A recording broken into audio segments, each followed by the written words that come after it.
Give me some lights down there. Got them right here. And some shit down there.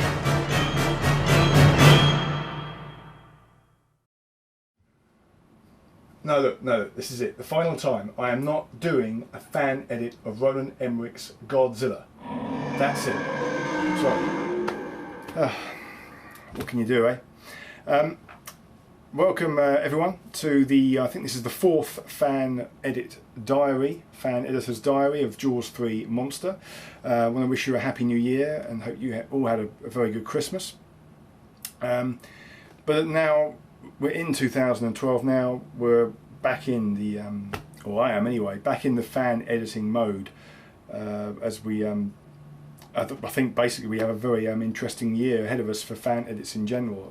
Some of the ones that are in the works at the moment, some great stuff out there. So hopefully Jaws 3 Monster can be one of the interesting ones, but only time will tell. But since last time, since the last diary, there has been a little bit of a break in terms of the edit itself.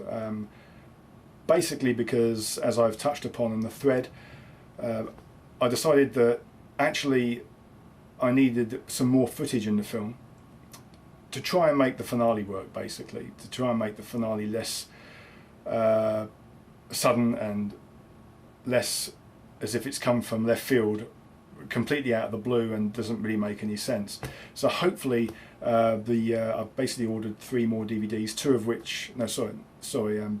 DVDs I should say, one of which has come through and I've found out there's some very useful footage in that, and another one will come through very soon. So I've been concentrating a little bit on the documentary and writing the script for that, and that's coming along quite nicely actually. So I managed to do some research on the script and also found a earlier draft of the script by by Richard Matheson and Michael Caine, I think it was, but K-A-N-E, not as in Michael Caine from Jaws: The Revenge, but it was a very interesting script. The basic outline of the story was the same, but all the dialogue was basically different, and which hints to me that the final script in Jaws 3 that you see, dialogue-wise, it's all Carl Gottlieb. It's credited to Richard Matheson and Carl Gottlieb, but basically the script is Carl Gottlieb as far as I'm concerned. Anyway, after getting into the documentary, I then, once I've done that for a couple of days, I then went back and did some work, or have been doing some work on the Jaws 3 Monster fan edit itself.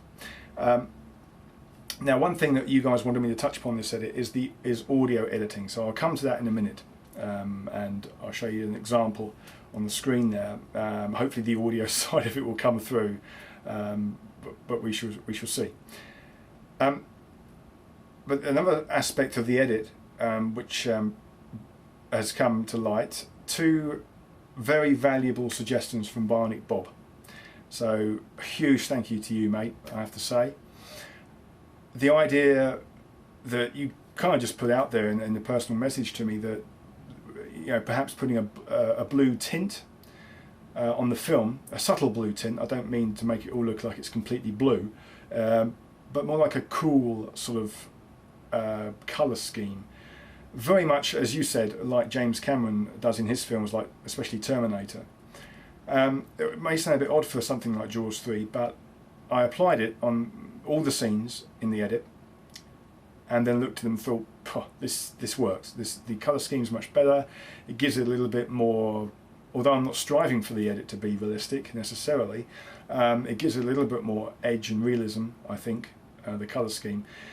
So hopefully when that comes through, that other people will agree, but once the work print is complete and I send it to the previewers, then I'll get some feedback from that. But I'm pretty pleased with it, so thanks to Bionic Bob for that, and also thanks to him for pointing out a very simple scene to delete, which is the scene where, after Mike Brody discovers that there is a larger shark in the complex, in the undersea kingdom complex, he then rushes off to try and warn the water skiers in the park and everybody else, and at one point he sort of takes over a golfing cart, the thing that's got popcorn on the back, and uses that to try and catch up. But it moves so slowly, you think, well, you might as well just run, really. And I didn't really think about it, to be perfectly honest. And Bionic Bob, as he has done in the past for me, has pointed out that, hey, get rid of it. It doesn't do anything, and it was absolutely the right thing to do. So that's gone. So that's good. Dwight Fry also touched upon something which was interesting, and that was, will I be addressing any of the inconsistencies of the characters? Now by that by that he means in the way perhaps people like Mike, his brother Sean, and Kay, how they act, or occasionally they'll just do some childish things.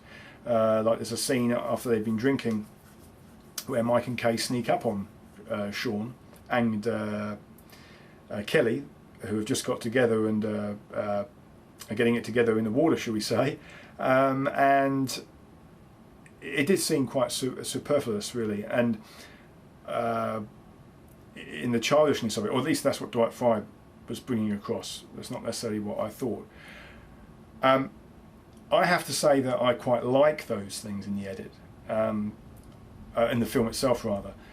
I think that if you've been drinking, especially, we're all very, very liable to do childish things, and especially with your little brother, you're going to probably play childish pranks.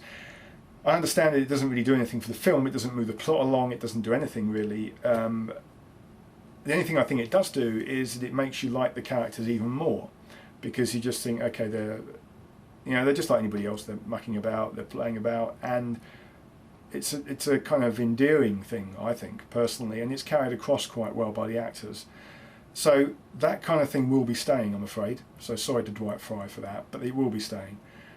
In the same way that he pointed out, Louis Gossett Jr.'s character of Calvin Bouchard sort of switches between just caring about getting the shark, certainly the baby shark, and putting it on show and just making money, and then caring about his complex itself and not really caring about the people, to suddenly caring about the people. And again, Dwight Fry was pointing out that's an inconsistent sort of character trait or character development.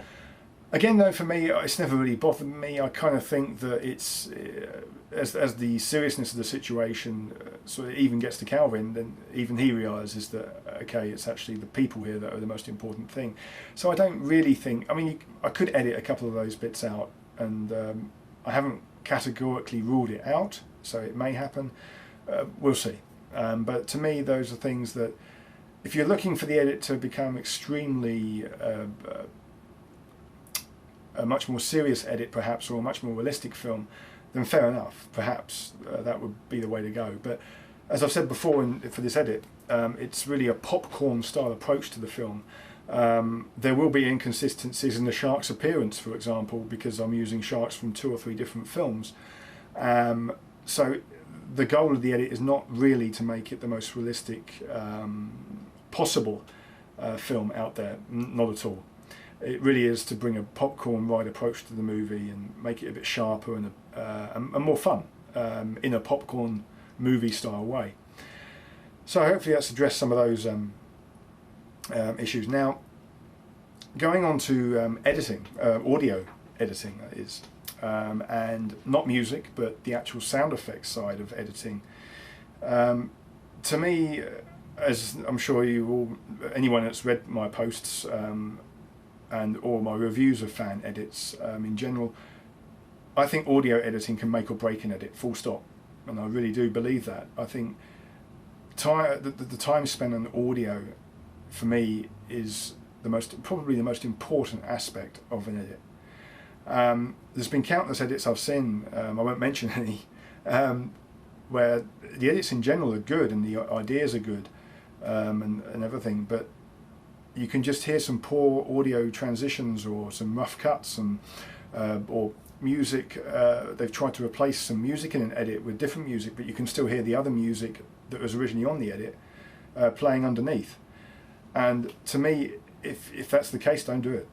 that may sound a bit harsh, but if you can hear two pieces of music going on, either try and do some kind of noise removal and leave the voices there, although the voices will sound strange. I know you can do that to a certain degree, or don't do it at all. So that's just my opinion. But that's, to me, audio editing is the highest end of fan editing, and the most, for me personally, the most enjoyable, most rewarding. I won't go too much into the audio editing on the other movies I've done, but the benchmark for me was of my own edits rather was Quantum of Solace, where I, as I've touched upon before, the basic opening sequence, pre-credit sequence, was 90% sound removal entirely, and rebuilding the sound up from sound effects used from Free Sound Project or from different parts of the movie itself or from other movies. And that took the longest thing of all, but it was the most rewarding afterwards. Anyway, there's one scene in particular, or one sequence in particular in Jaws 3 Monster, which involves sound replacement.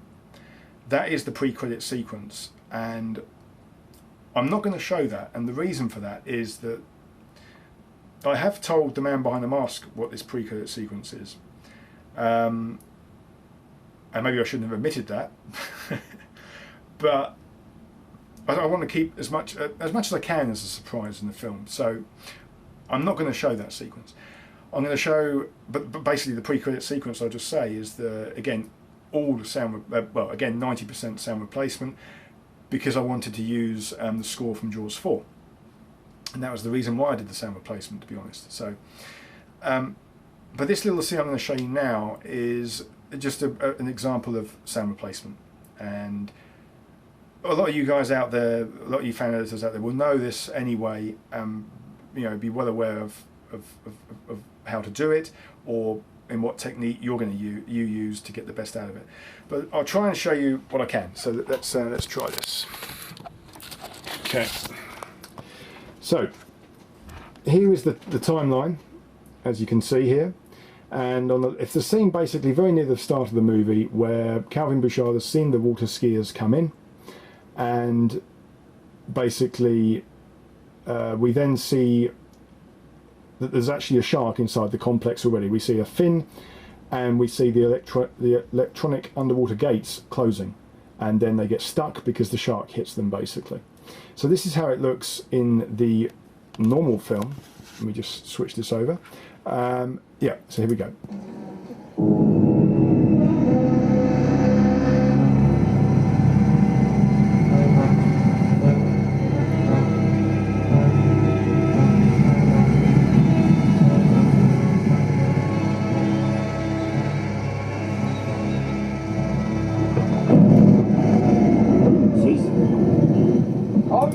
Okay, so hopefully you heard enough of that. I have got the volume up quite loud, so hopefully you did hear most of that. So from that scene, I basically did not want the shark fin to be seen, and also because a bit earlier on to this shot you're seeing in Calvin, I started a bit of music from Jaws 4 that I'd used. So I wanted that music to continue, but it meant removing the entire sound track from the Jaws 3 film, because I wanted to use different music, and therefore I had to rebuild the sound of the gate, is the main thing, the electronic gate, and also one underwater shot also has got some underwater sound, but you probably won't hear it on here.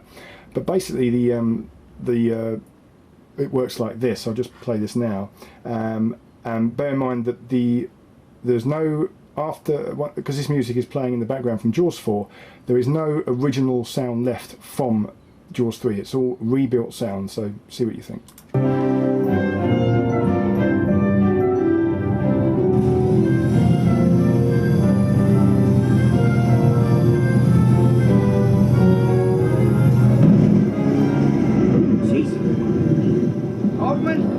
I thought you said those tracks were secure. Hey guys, I welded the damn thing myself. There you go. Okay, so basically the main thing there is that I'll just show you the timeline here if I can. I don't know how much you're going to see of this actually, but I'll try and show as much of this as I can. Let's just expand this up here. So you've got, if you can see the cursor here at all, this scene here, this is where the original soundtrack is, this red one here. And the original soundtrack drops out here and is then missing for this entire sequence here. So what we've got here is basically, here, this one here is the Jaws the Revenge soundtrack, and as you can see the sound comes in a little bit louder here and then plays through the entire scene till the end. And then here you've got an underwater effect, and then an electronic door effect which I got off the internet from Free Sound Project, I believe it was, of an actual industrial door closing. And underneath here we've got 3 more electronic doors that have been spliced together or joined together to give it that more electronic sound, and that represents obviously the recreation of the gate closing, those 2 things there. And then just as it comes towards the end of all this, if I'm explaining this well enough, it then just at the end there it goes back to the original soundtrack, because the music from Jaws 3 has ended at that point, and we then still hear the original sound of the gate closing, the very last sound, and it more or less seamlessly goes back to the original soundtrack. So that's basically it. Okay, let's just put this back.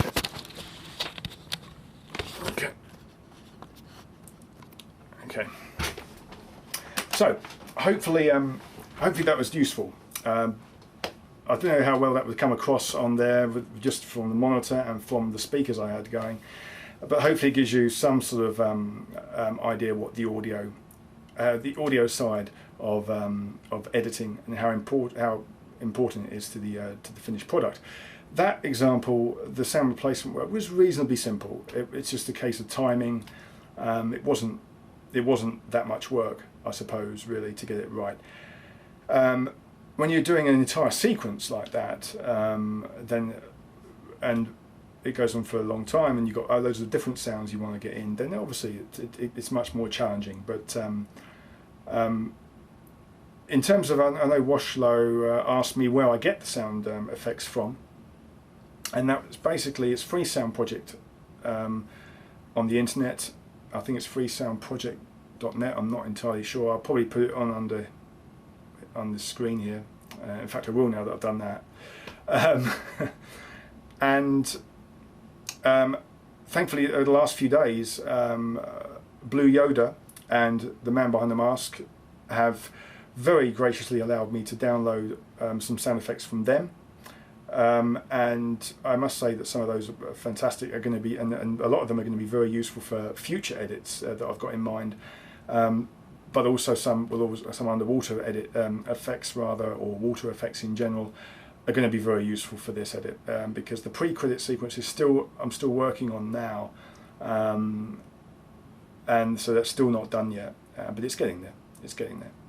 So anyway, hopefully that was all entertaining. I know this video has now gone on for much longer than the others. Each video seems to be getting longer than the others. And I've also noticed that each video has been getting less views than the others. So hopefully you guys still want to see these diaries go forward. If you do, then let me know and I'll continue doing them. If it reaches the stage where I'm just repeating stuff and it's getting a little bit laborious and a little bit boring, then I shall either leave a longer gap between them, or just cut them out altogether. But I enjoy doing them. I enjoy speaking to you guys, so let me know if you still think it's worth doing. Anyway, so in terms of where the edit is now, as I keep saying, things are changing still. I still have one DVD to come through that will give me an opportunity to use some more footage maybe, and then after that it's really just doing the final bits and pieces of colour correcting where I can, getting a work print out there, getting feedback from that, and while all that's going on I can concentrate on the documentary as well. So things are looking good for a April-May release, I would say, and that's another thing, it's more or less been decided in my mind now with the feedback I've got that it will just be a one release, special edition with all the features, the bonus features that I want to put in, and that'll be it. There will be probably a single maybe AVI version as well that you can download if you don't want all the extra features. So you can choose which one you want. Anyway, thanks for listening and watching. Much appreciated. Hope that was all quite interesting. Let me know again. Any feedback will be much appreciated. It always is. And I will see you next time, which will, well, when I've got some more news, I suppose, as to where the edit's going. So 2 weeks' time, 3 weeks' time, perhaps, there will be another diary. So thanks for listening. Take care, and see you next time. Bye.